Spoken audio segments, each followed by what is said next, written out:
Hello everyone, welcome to study with Gyan Prakash. Study with Gyan प्रकाश में आप सभी का बहुत बहुत स्वागत है। दोस्तों, आज है 18 जनवरी और 18 जनवरी से जितने भी प्रश्न आपकी परीक्षा में पूछे जा सकते हैं सभी को करेंगे डिस्कस। सफलता की पहली सीढ़ी होती है धैर्य। तो धैर्य से आपको पूरा वीडियो देखना है। कोई भी प्रश्न एग्जाम में आ सकता है तो छूटना नहीं चाहिए आपका कोई भी क्वेश्चन। और लेक्चर की पीडीएफ को अगर आप डाउनलोड करना चाहते हैं तो आप इसके लिए हमारी वेबसाइट studyvidgyanprakash.com पर विजिट कर सकते हैं। साथ ही साथ आपको ये भी बता दें कि अभी कुछ दिनों से जो पीडीएफ है वो हमारे टेलीग्राम चैनल @studyvidgyanprakash पर शेयर नहीं की जा रही है, तो आपको जल्दी सारी पीडीएफ एक साथ प्रोवाइड करवा दी जाएगी। तो पहला क्वेश्चन लेते हैं। बहुत ही शानदार क्वेश्चन है एग्जाम के लिए, और ये भी कि जो क्विज नंबर 17 है और जो आज का प्रश्न होगा इसको हम पूछेंगे वीडियो के अंत में। ठीक है, तो आगे बढ़ते हैं। हाल ही में किस मंत्रालय ने हरित ऊर्जा के बारे में जागरूकता फैलाने के लिए सक्षम अभियान को स्टार्ट किया है? सक्षम अभियान, तो ये अभियान शुरू किया गया है किसके द्वारा? पेट्रोलियम और प्राकृतिक गैस मंत्रालय के द्वारा। तो सही जवाब है ऑप्शन सी। तो दोस्तों यहाँ पर PCRA means petroleum conservation research association ने, जो कि काम करता है ministry of petroleum and natural gas के अंतर्गत, उसने 1 माह लंबा कंपैरिजन स्टार्ट किया है और इसको नाम दिया है सक्षम। सक्षम जो अभियान है इसमें लोगों को जो ग्रीन एनर्जी होती है जिसके द्वारा हमें एनर्जी भी प्राप्त हो जाता है, लाइक सोलर एनर्जी हो गई या फिर पवन ऊर्जा हो गया, इस प्रकार की एनर्जी जिससे कोई भी प्रदूषण नहीं फैलता है, उसके बारे में लोगों को जागरूक किया जाएगा। तो सही ऑप्शन है इसका सी, पेट्रोलियम और प्राकृतिक गैस मंत्रालय। अगला क्वेश्चन बहुत ही शानदार है। क्वेश्चन देखिए, किस दिन भारतीय सशस्त्र बल यानी कि वेटरन्स डे के रूप में मनाया जाता है? तो दोस्तों, अब जैसा कि आपको पता है कि प्रतिवर्ष 14 जनवरी जब आती है, 14 जनवरी उस दिन वेटरन्स डे होता है। 15 जनवरी को क्या होता है? सेना दिवस के रूप में मनाया जाता है। ये दोनों बातें आप जानते हैं। तो जो वेटरन्स डे होता है ये पूर्व सैनिकों को सम्मान देने के लिए मनाया जाता है। तो सही जवाब है इसका ऑप्शन ए। ठीक है, ऑप्शन ए 14 जनवरी। आगे बढ़ते हैं और आपको ये भी बता दें कि हमारे जो पूर्व सैनिक होते हैं उनके सम्मान में ये जो आयोजन होता है, तो इस वर्ष रक्षा मंत्री राजनाथ सिंह ने उनको सम्मानित किया है और ये कहा है कि once a soldier always a soldier, यानी कि अगर कोई एक बार सैनिक बना तो वो हमेशा एक सैनिक रहता है। और उन्होंने ये भी बताया कि 83 तेजस विमान की मैन्युफैक्चरिंग का ऑर्डर एचएएल को दिया गया है और इस निर्णय से देश में करीब 50,000 नए रोजगार के अवसर भी पैदा होंगे। आगे बढ़ते हैं। अगला क्वेश्चन देखिए आपसे क्या पूछ रहा है। क्वेश्चन बहुत ही शानदार है। हाल ही में भारतीय खाद्य निगम मीन्स एफसीआई ने अपना स्थापना दिवस मनाया है। कब मनाया था? ये देखो देखो दोस्तों, इसको मनाया गया था 14 जनवरी को। ठीक है, 14 जनवरी को स्थापना दिवस मनाया गया। तो इसकी स्थापना कब हुई थी? एफसीआई की स्थापना कब हुई थी? सही आंसर क्या होगा? सही आंसर होगा इसका ऑप्शन बी, 1965 में स्थापना हुई थी। देखिए, एफसीआई उड़ीसा का एक ट्वीट भी आया है जिसमें यह बताया गया कि 2021 में एफसीआई की स्थापना के 57 साल पूरे हो गए और 2021 में एफसीआई ने अपना 57वां 57th जो फाउंडेशन डे है उसको सेलिब्रेट किया है। अगर हम बात करें फूड कॉर्पोरेशन ऑफ इंडिया के बारे में, तो इसको स्थापित किया गया था 14 जनवरी 1965 में और इसका हेडक्वार्टर मिलेगा आपको नई दिल्ली में। ठीक है, तो ये काफ़ी इंपॉर्टेंट क्वेश्चन है, इसको आपको याद रखना होगा।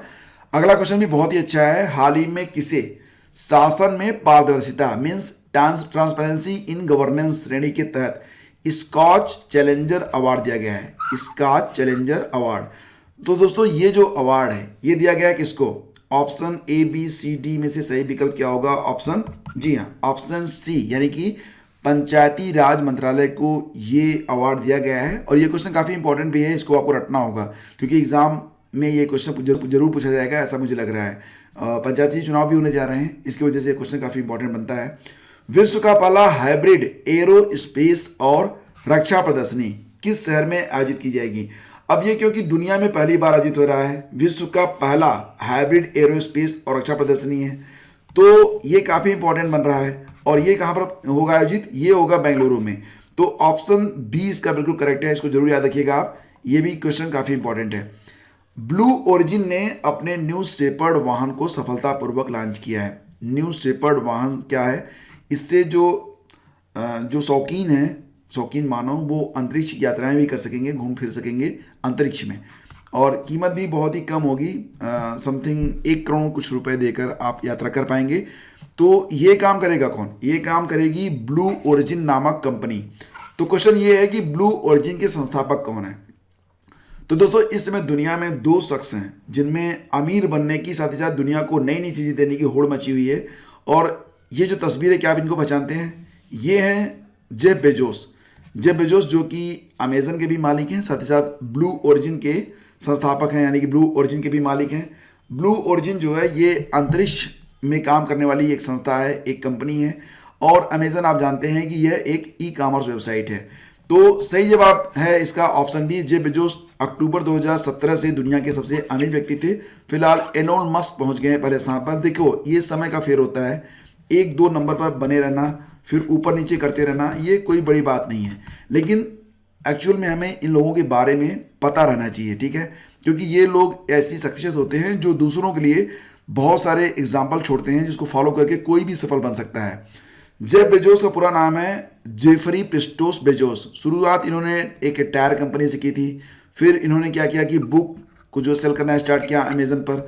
लेकिन आज अमेजन जो है वो पूरी दुनिया में जानी जाती है और सबसे बड़ी ई कॉमर्स वेबसाइट बन चुकी है। आगे बढ़ते हैं, अगला क्वेश्चन भी बहुत ही अच्छा है।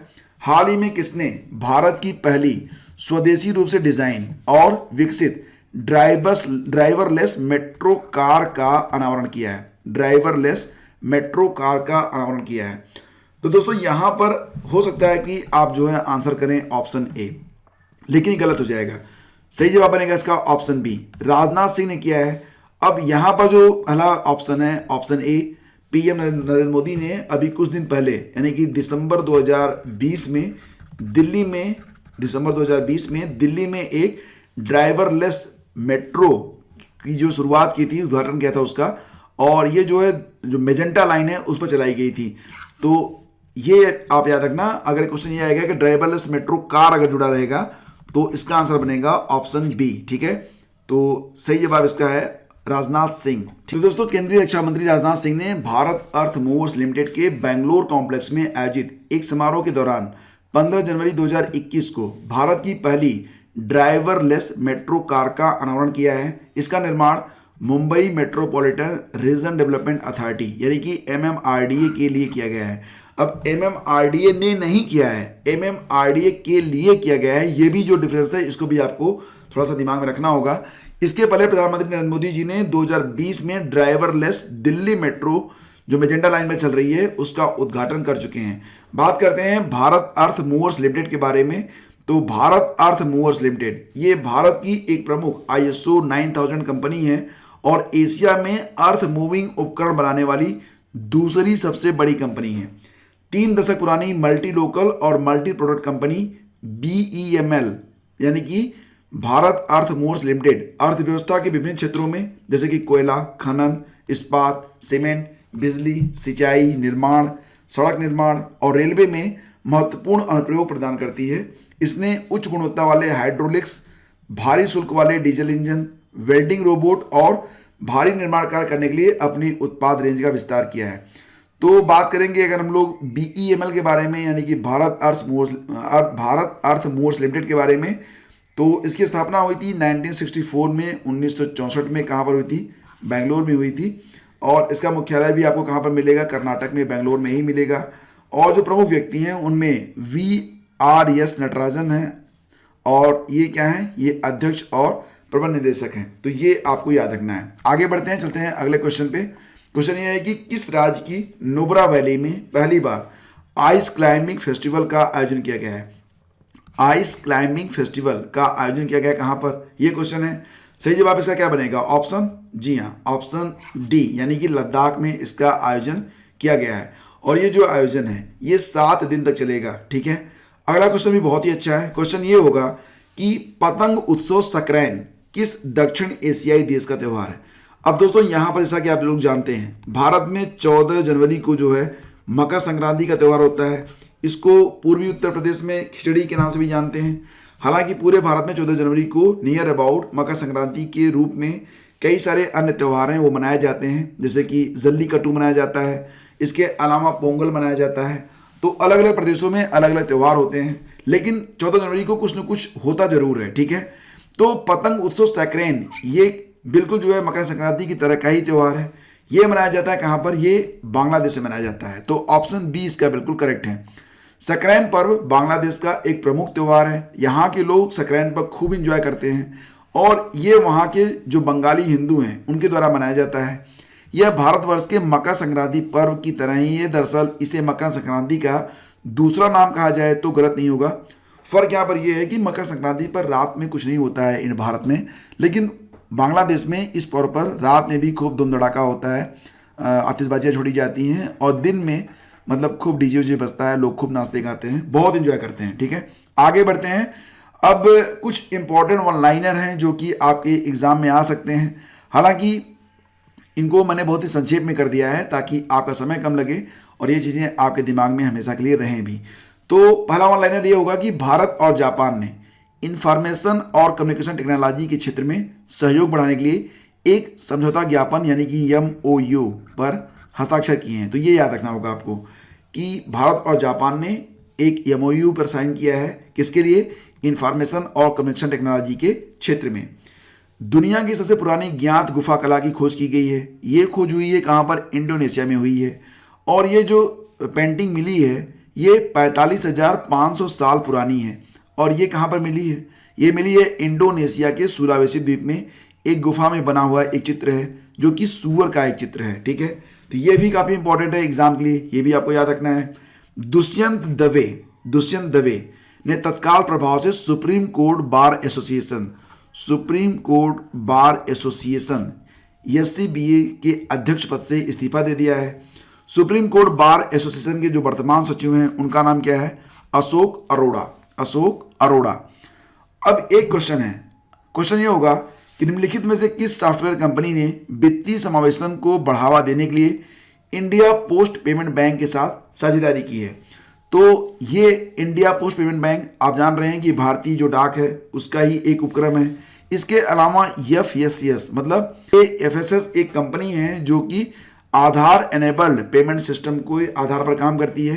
तो Indian post payment bank Bharat में ग्राहकों को अंतः प्राचलनीय यानी कि भारत में अंत मतलब भारत के अंदर चलन में आने वाले अफोर्डेबल डोर स्टेप बैंकिंग सेवा देने के लिए FSS के आधार एनेबल्ड पेमेंट सिस्टम का उपयोग करेगा ये। तो दोनों कंपनियों ने आपस में एक मेमोरेंडम को साइन किया है। FSS का मतलब होता है फाइनेंशियल सॉफ्टवेयर एंड सिस्टम। आगे बढ़ते हैं। देखिए ये कौन है? ये हैं पैट गेलसिंजर। तो पैट गेलसिंजर जो हैं ये इंटेल के नए CEO बनाए गए हैं। तो ये भी आपको याद रखना है। तो इंटेल की स्थापना कब हुई थी? 18 जुलाई 1968 में। और इंटेल का जो मुख्यालय मिलेगा आपको, इसके लिए आपको जाना होगा US में, कैलिफोर्निया, सांता क्लारा। इंटेल के संस्थापक कौन थे? गार्डन मूर और रॉबर्ट नायस। अब दोस्तों आंसर करेंगे क्वेश्चन नंबर 17 था उसको आंसर करेंगे और ये देखेंगे कि इसको बहुत ही अच्छी तरह से व्याख्या देने वाला आंसर किन लोगों ने दिया था। तो क्वेश्चन ये पूछा गया था कि कृषि के बाद सर्वाधिक रोजगार देने वाला क्षेत्र कौन सा है? कृषि के बाद सर्वाधिक रोजगार देने वाला क्षेत्र कौन सा है? यह क्वेश्चन पूछा गया था, जिसका सही जवाब क्या था? ऑप्शन बी यानी कि वस्त्र उद्योग। तो यहां पर बहुत सारे आंसर मिले और कुछ लोग लगातार बहुत ही अच्छी आंसर राइटिंग कर रहे हैं, लेकिन सबसे रेलेवेंट जो आंसर लगा मुझे टू दी पॉइंट वो आया था योगेश मिश्रा जी का। इन्होंने बताया कि सूक्ष्म लघु और मध्यम उद्योग यानी कि MSME कृषि क्षेत्र के बाद सबसे अधिक अवसर निर्मित हैं। कहां पर? वस्त्र उद्योग में। इसे 3 भागों में बांटा गया है, सूक्ष्म लघु और मध्यम उद्योग। तो इसकी जो सकल घरेलू उत्पाद में 30%, औद्योगिक उत्पादन में 45% और निर्यात में 48% की हिस्सेदारी है। केंद्रीय वित्त मंत्री श्रीमती निर्मला सीतारमण ने दिनांक 13 मई 2020 को MSME क्षेत्र की इकाइयों सहित व्यापार जगत को 3 लाख करोड़ रुपए के कोलेटरल मुक्त ऋण प्रदान किए जाने संबंधी योजना की घोषणा की है। तो ये काफी इंपॉर्टेंट पॉइंट्स उन्होंने लिखा है। इसके अलावा रंजना तिवारी जी का भी आंसर काफी अच्छा था, जिन्होंने बताया है वस्त्र उद्योग के बारे में, जो कि सही आंसर है।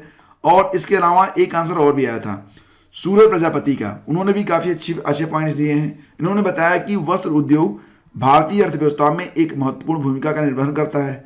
यह औद्योगिक उत्पादन में 14% और GDP में 4% का योगदान करता है। तो ये दोनों पॉइंट जो हैं ये भी काफी इंपॉर्टेंट हैं। अब आज का प्रश्न होगा आप सभी लोगों के लिए, आंसर आपको लिखना है बहुत ही डिटेल में। तो क्विज ये है कि सेंट ऑफ द गटर के नाम से किसे जाना जाता है? Saint of the gutter, Mahatma Gandhi, Baba Amte, Mother Teresa या फिर स्वामी राधा कृष्ण? इसका सही आंसर मिलेगा आपको वीडियो नंबर 19 में। और इस क्वेश्चन का बहुत अच्छा आंसर आपको लिखना है, जितना अच्छा आप लिख सकते हैं उतना अच्छा आंसर आप लिखिएगा। हम आपसे मिलेंगे अगले वीडियो में। और ये भी कि ये सीरीज अगर आपको पसंद आ रही है, इसे आप लाइक करते हैं तो वीडियो को भी लाइक जरूर करिएगा। Thank you so much, have a great day. जय हिंद।